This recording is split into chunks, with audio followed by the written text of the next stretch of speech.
Part 4. Licensing as a Weapon.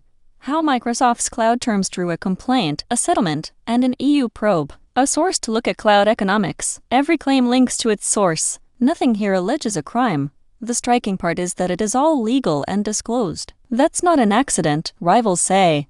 It's the design. The claim from European competitors is simple. Microsoft's software licensing terms quietly make its own Azure cloud the cheapest place to run Microsoft software, and the priciest place is everyone else's. Whether that's smart business or an abuse of dominance is exactly what's now in front of regulators. To be clear up front, what follows is a chain of complaints, a settlement, and an open investigation.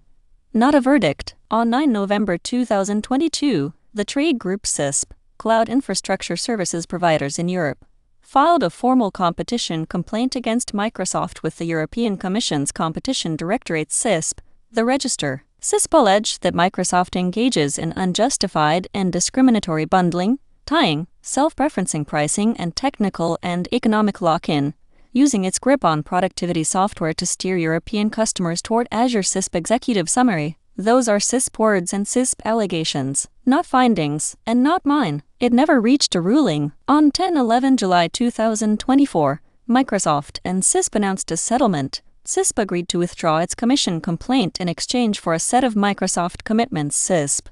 TechCrunch. A settlement is the existence of a deal, not an admission that anyone broke the law. What was in it? Cash. 7M to cover litigation and campaign costs. S. News. Tech Monitor. A product. Microsoft committed to build an enhanced Azure Stack HCI for hosters for European providers. Multi-session Windows 11 VDI. Free extended security updates, pay-as-you-go SQL Server. Within till 9 months. Or CISPE could refile. CISPE, the Register, a watchdog, an independent European cloud observatory, Microsoft, European cloud vendors, and customer association reps, to monitor implementation and publish periodic assessments. CISPE. Here's the controversy.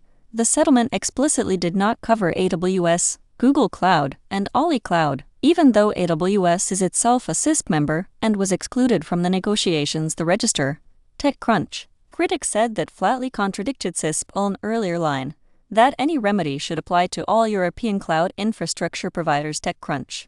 A deal meant to fix lock-in had, and they're telling, a guest list. The largest excluded rival did not let it rest. On 25 September 2024, Google Cloud filed its own antitrust complaint with the European Commission. Google alleged that Microsoft's 2019 licensing terms made customers pay up to 5 times more to run Windows Server on rival clouds and cost European customers up to about euros 1 billion a year. Google Cloud. CNBC. Those figures are Google's allegations attributed to Google, not established facts. And Microsoft hit back. A spokesperson said Microsoft had settled amicably similar concerns raised by European cloud providers, even after Google hoped they would keep litigating, and expected Google to fail to persuade the European Commission. CNBC. Microsoft's position is that there's nothing here to fix. On 18 November 2025, the European Commission opened market investigations under the Digital Markets Act, assessing whether AWS and Microsoft Azure should be designated cloud gatekeepers and whether the DMA properly addresses unfair cloud practices.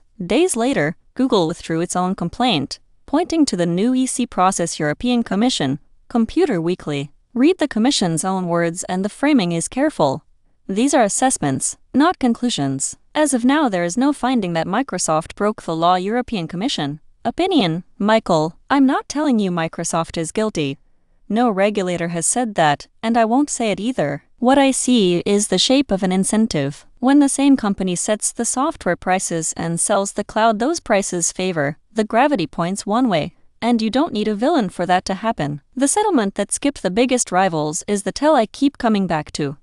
A fix for lock-in that locks some competitors out feels less like justice and more like negotiation. Bad systems, not bad people, and an open EU file that will, eventually, tell us more than I can. You don't have to take my read. The filings, the settlement terms, and the Commission's own page are linked above. Judge them yourself. Every number in this video is in the company's own filings. You do not have to take it on faith. Check each source yourself at the Evidence Explorer, linked in the description. This was part 4 of a sourced series. Bad systems, not bad people.